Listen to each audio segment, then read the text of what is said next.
Great to be here on this very beautiful day here in Tallinn. First of all, I would like to thank StartSmart and the Estonian Foundation for actually wanting me here as a keynote speaker, and I consider it a great honor to be here. So, what am I going to do today? I'm actually going to give you a toolbox in how to succeed with your business. I'll tell you a little bit about what it takes to become successful and basically becoming a winner. I'll give you a practical toolbox in how to do that.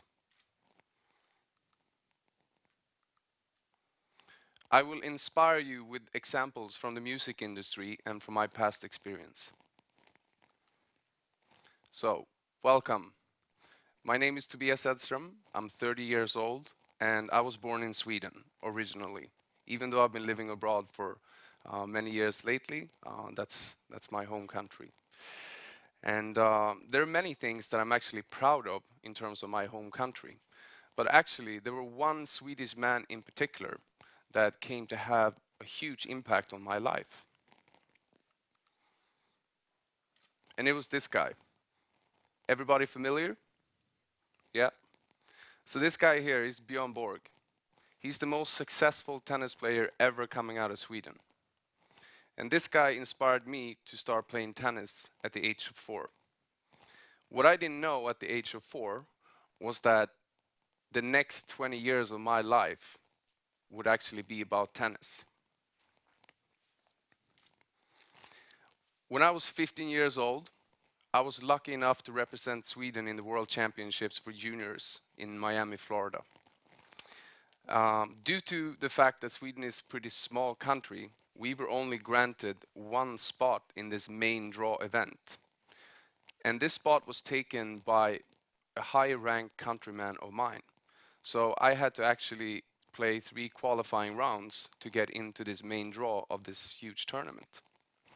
While I was doing this, during this whole qualifying weekend, I noticed one little guy, dark-haired little skinny guy, that ran between the hotel and the tennis courts every day. He was actually out there on the courts before me, and he was the last one out there at night finishing up his fitness training or whatever it was. So what I saw in this little guy's eyes was just incredible dedication. And I actually thought that he was a bit crazy.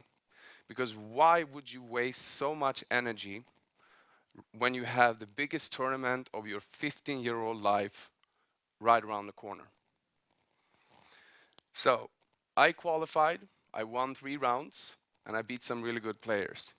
And then Monday morning came around, and I stepped on the court to play the first round in the main draw event.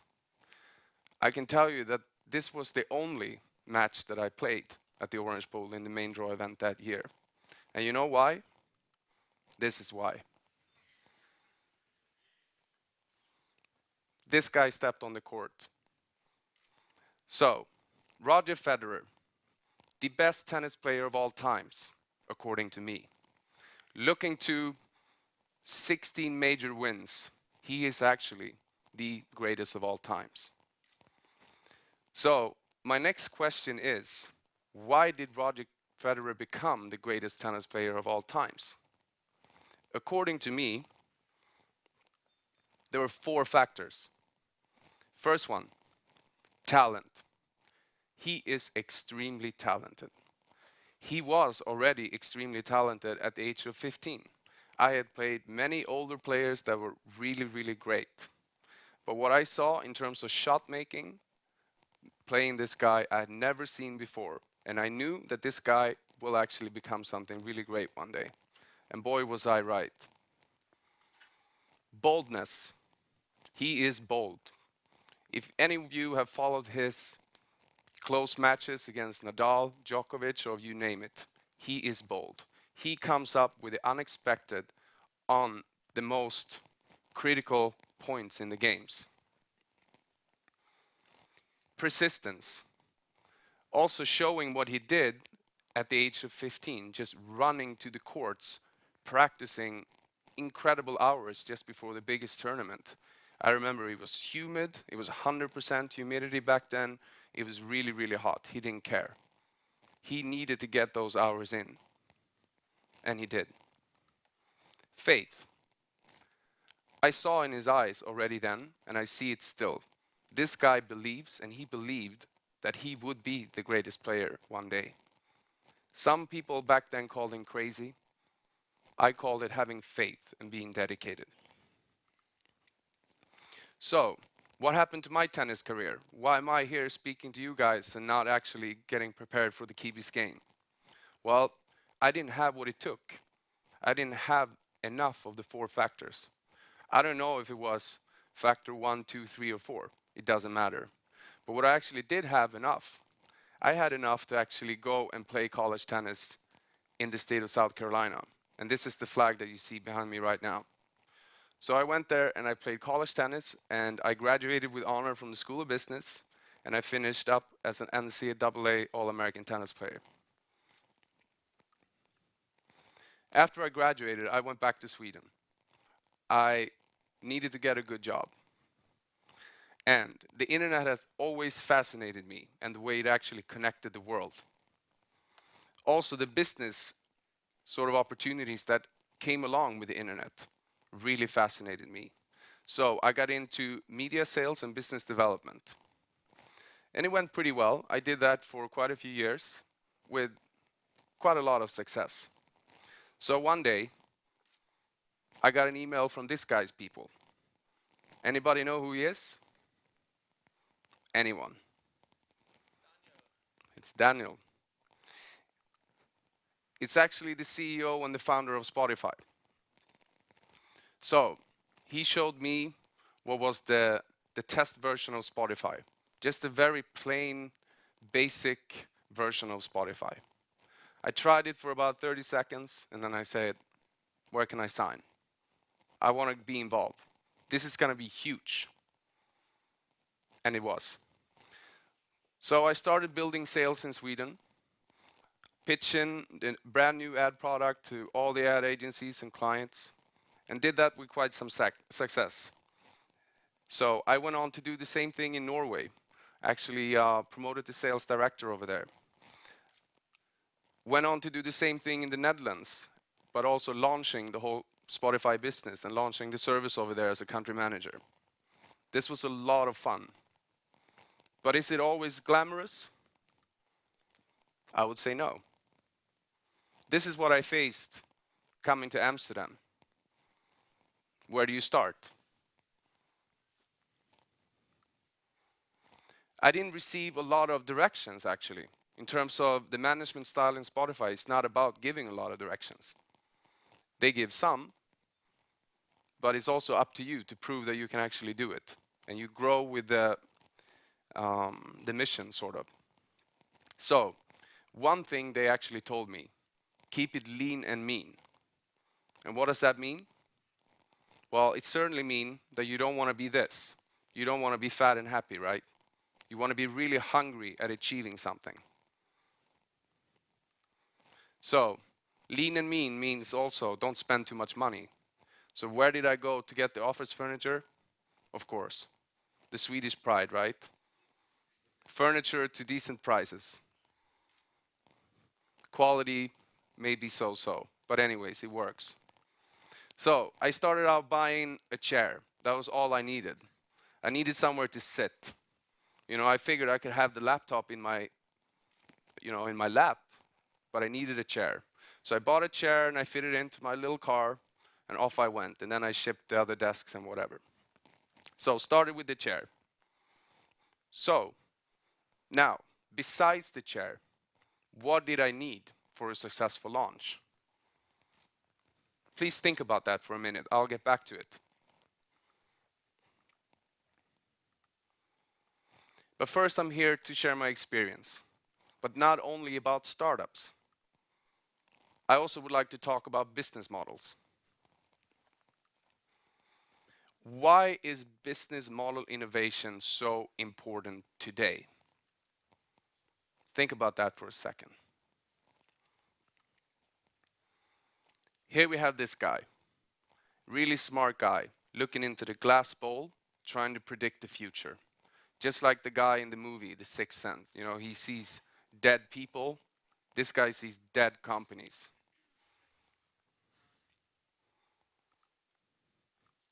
Sorry. Today, we actually see forces we haven't seen before. We call them rules, new rules of the business game. And why? The world has changed. The way I look at it, it's 6 drivers behind the fact that the world has changed, and we're going to look into all of them, starting with the first one. Sustainability. We all know that the ice is melting. That's nothing new. Global warming is very much an issue, even though some people deny that. Some people speak more about it than others, but it's a fact. It's there. The floods. People losing their home, losing their lives. It's changing. Second driver. Credit crisis. You see this guy, he's pretty nervous. He knows what's about to happen. You know, recession.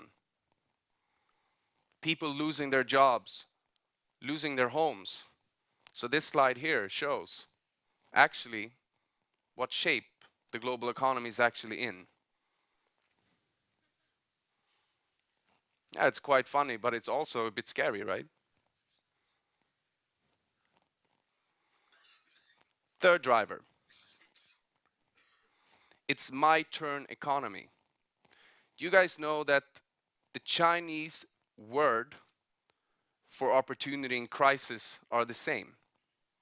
It's the same word. They consider it an opportunity. So, upcoming markets. It's nothing new. We know they're coming up, but are they really upcoming markets or markets that came up? Looking like this.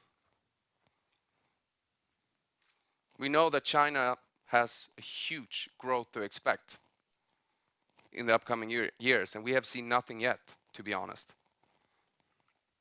Fourth driver, different customer behavior.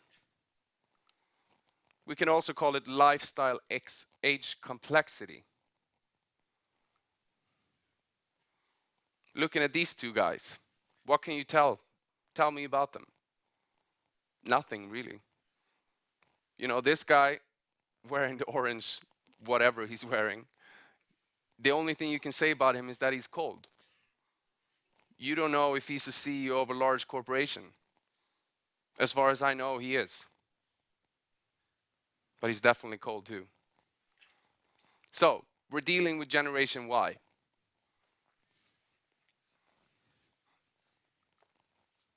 Fifth driver, the online revolution. The cable that connected the world, the internet. Looking back a few years, we saw this. I mean, what is this? This should be in a museum. But still, it's not that long ago that it actually looked like this. And now, we have sophisticated mobile devices which we live our lives through.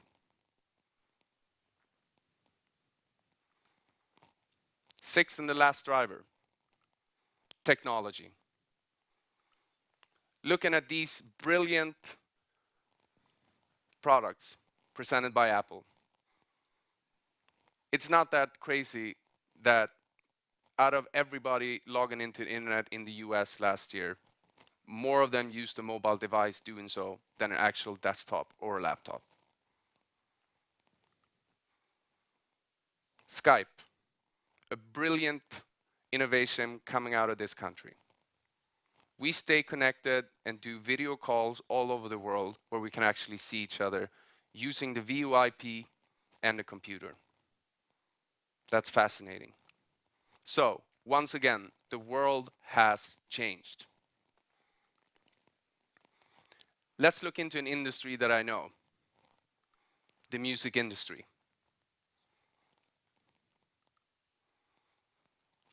It's a fact that everybody loves music. Just like the slogan Spotify is using. It's true. Every last one of you in here loves music. Everyone in this stadium loves music. Unfortunately, most of us are pirates, which basically placed CDs over here, the graveyard. Actually, it's only a little piece left of the revenue stream to the rights holder coming out of CD sales today. And why? Because you and me expect music to be as running water. So, along came iTunes. And what did they prove? They proved that digital music can be legal.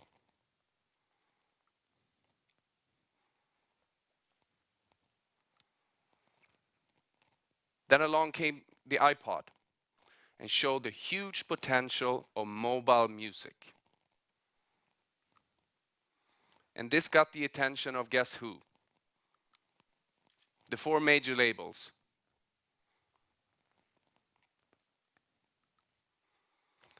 So let me ask you this. What do you think that Spotify did to be so successful? I would say 3 things. They realized 3 things. They realized that you and me wanted music to be instant, simple, and free.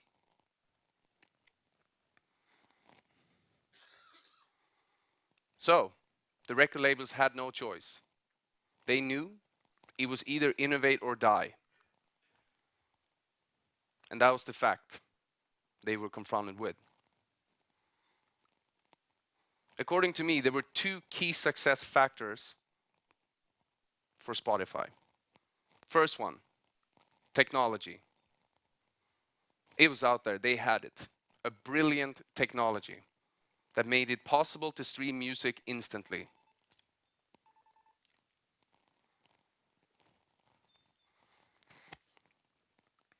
Timing. The online revolution had traveled far enough for you and me to be ready for a global jukebox, a mobile global jukebox. Sean Parker had pissed off the label execs enough by creating Napster that they were also ready to take up the discussion.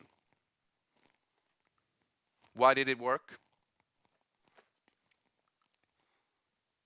Spotify simply figured out their business model. This guy here, he was called crazy by several label executives. I've seen it in person. I've heard it happen. They called him crazy. And why? Because he believed in the freemium business model of Spotify. And when I say freemium, that's both the free version and the premium version. Why did he believe in it so much? He knew that if we could scale the business and get enough users using the free version, that would market the premium version enough. So looking at Spotify right now, more than 3 million paying subscribers as we speak. If we would have told that to the record labels back then when we were negotiating, they wouldn't have listened, and they didn't. Finally, we were able to persuade them, and that's due to this man right here. He saw everyone from the cleaning lady to the chairman at every label. He was living on an airplane, going between Stockholm, London, and New York, trying to persuade the label execs. And boy, are they thankful today. I can assure you they are. Spotify executed perfectly. How were they able to do so? Brings back to talent. I can assure you that on every position, from the office manager till the country managers, till the developers, CFO, there are only rock stars on board at Spotify on every position. Now, how do you get your business model right? Because that ain't easy. If you look at this quote for a second, the past was about choosing a solution. I would say today is about generating options. So, people, what does the Spotify business model look like? I would like to take 2 minutes where you speak to your neighbor about the Spotify business model while I have a sip of water, and then we'll take it up again in 2 minutes.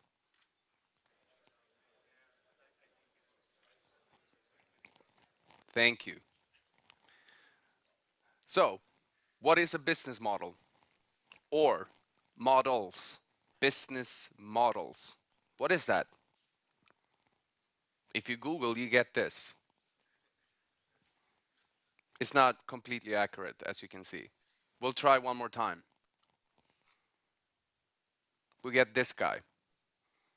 This guy is called Alex Osterwalder, and he's the author of the book Business Model Generation, which is a global bestseller, and my handbook, which we use as our handbook at Business Models Inc. This book contains a lot of interesting things in terms of business and visualization, but above all, it contains an extremely powerful tool, the business model canvas. The canvas contains of 9 building blocks that I'm about to show you. Where does it start? It starts with your customers, right? Who are your customers? That's the first step in your business model. Followed by the value proposition. What do you offer? Channels, customer relationships, revenue streams. How do you make money? Key resources, key activities, key partners, and finally, cost structure.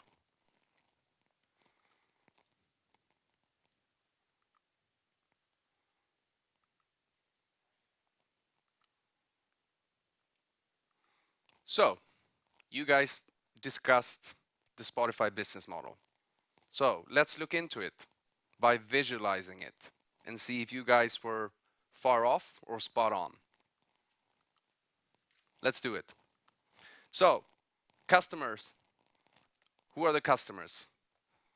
Global music fans, right? Advertisers. Those are the Spotify customers. Looking at the value proposition, offering access to music via streaming and download. A brilliant ad product that can be targeted more specifically than any other product I've ever worked with. Customer relationships, communities like Facebook. Spotify has about 40 people hired only to take care of the community service, and then also customer care. Looking at channels, carried out by a desktop, laptop, mobile phone. Looking at revenue streams, subscription fees and ad fees. Key resources, the rock stars, right? The brilliant workers of Spotify. Activities, maintenance of the platform. Partners, the record labels. Looking at the cost structure, of course, salaries for the workers, royalties to the right holders, and then cost for bandwidth. So here do we have a visualized business model of a very successful startup. Pretty cool, I think. So what besides the chair did I need? Back to the question I asked you before. What do you think? Team? That's a good start, yeah, definitely. But if, excuse me? Customers, that's also very, very necessary. But in order to get the brilliant team on board, getting the team out to speak to customers, I needed this. A very solid network. Without it, you can't really do much. You can have a brilliant product, but if you don't have a solid network, you don't stand a chance. How did that work out in practice for me? I think this statement is pretty cool. I was actually able to hire a full sales team in 2 weeks. I was able to identify them, approach them, and sign them in 2 weeks. 2 weeks from when I set foot in the country where I went. Was that due to my network? Not so much. Was it due to Spotify's network? Absolutely. So combining all these great people together, you get a really, really great network. And that has been also key for Spotify. I was able to save a lot of money subletting an office through the network. One guy did me a huge favor. So we had very, very low costs in the Netherlands in terms of office for the first year. So that goes back to mean and lean, right? Not fat and happy. Now, I would like for you to consider my key takeaways from this speech. Bear with me. First off, you got to ask yourself this. You got to look yourself in the mirror and ask yourself this. How bad do you want it?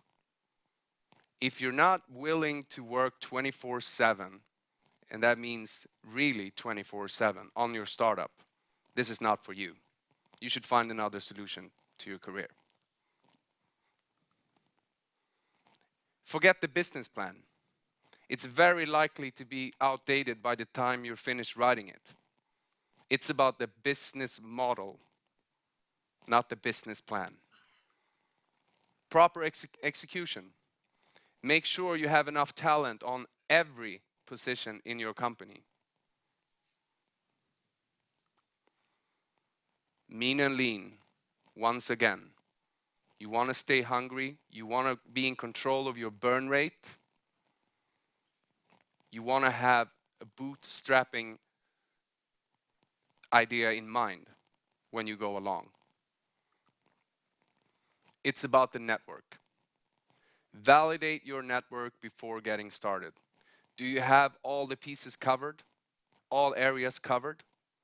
Make sure of that. If you don't have it, go out and find it. Go out, get drunk in bars with the right people. Do whatever is necessary to get your network. So, if you want help with your business model or a game of tennis, you call me. By the way, startup sucks big time sometimes. Thank you very much for listening. Hi, I'm Valtteri from Dealmachine from Finland, and we have IT company for sales management software. And it was really interesting. You told that you could hire new sales team in 2 weeks. Like, was it due to founders' personal contacts, or why was it? Well, some of them was actually from my network as well. I knew people in markets. I approached them and said, I'm going to build a Spotify team in this market. Which one do I need on board, basically? And then it was just wining and dining, lunching, just actually pitching the company that you wanted to sort of get them on board to. Was it salespeople? Were those salespeople, most of them, like working for somebody else in sales position? They were so actually. You were headhunting, kind of. Yeah, I was headhunting. I approached sales directors, senior salespeople in current great positions. They were making good money. They were happy where they are. We were looking for people that were happy where they were, but that were hopefully going to be happier with us. And we were able to do that. Good. There's a question, so keep on giving it. No, you don't have so loud voice for stream. Okay, thank you. The question is, what is the network, or was it network of your friends, or friends of your friends, or or did you sign in for many places, or get, or were you hunting for a network, or was it there? Well, or? I did the most of what I had. So I knew some people in media agencies, right, in every market, because I've been doing sort of global media sales. So I had relationships with them, and I asked them because they're media buyers, right? So who are the best salespeople in this market? And I got a long list, and from there I started calling. Hi, I'm Tobias from Spotify. Hi. So that's how it went. Okay. Did you send an email or did you call? So network seems to be a problem. I think I did both actually.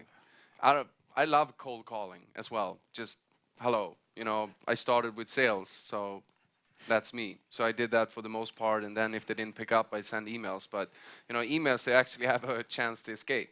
If you actually get them on the phone, you're guaranteed to be able to tell your pitch. So I would recommend the phone.